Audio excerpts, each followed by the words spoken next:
Elmer's glue is not just for preschool. This is my best friend when I am doing projects that require binding. Whether it's a full quilt, a table runner like this, or a small project like a mug rug, if there is binding, there is glue. Let me show you how easy this is to use and explain why I use it.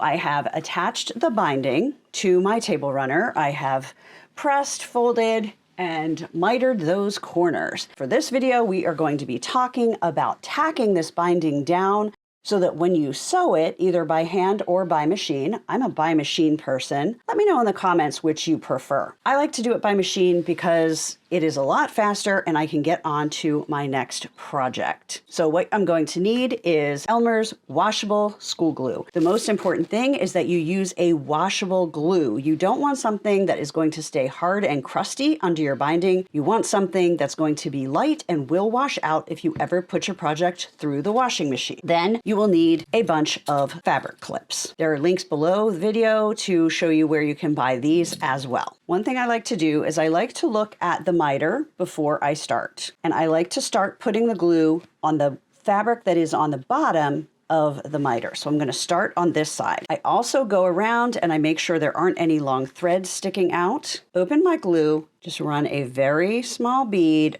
right along the edge. You want it to stay under that binding fabric.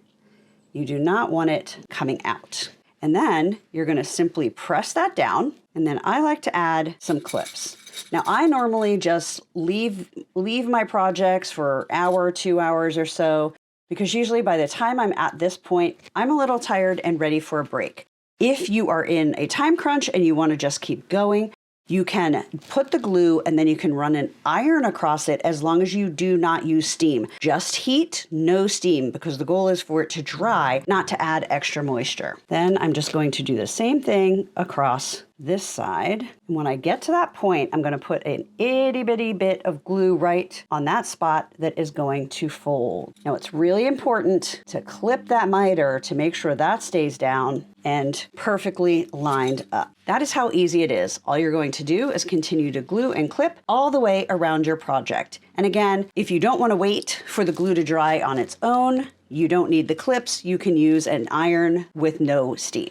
Now, here's a tip for adding a tag. I always like to add my tag to my projects.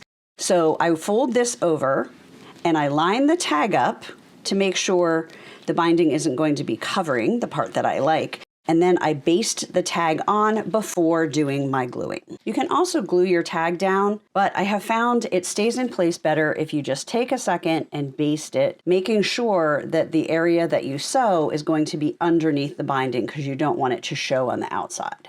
If you do put a little bit too much glue and it puffs out like it is right there, just take your finger and wipe that off. If you're going to be doing this method and using clips and just letting it dry on its own, you do need a lot of clips, especially if you're doing a larger quilt.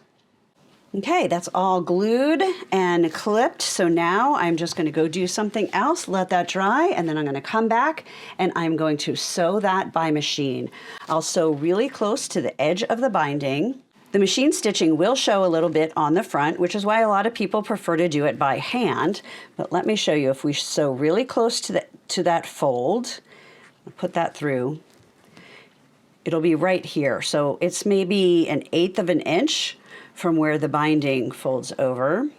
So you're going to want to make sure you use a thread that either matches or is a fun contrast to whatever fabrics you have close to the edge of your binding if you're attaching your final binding by machine.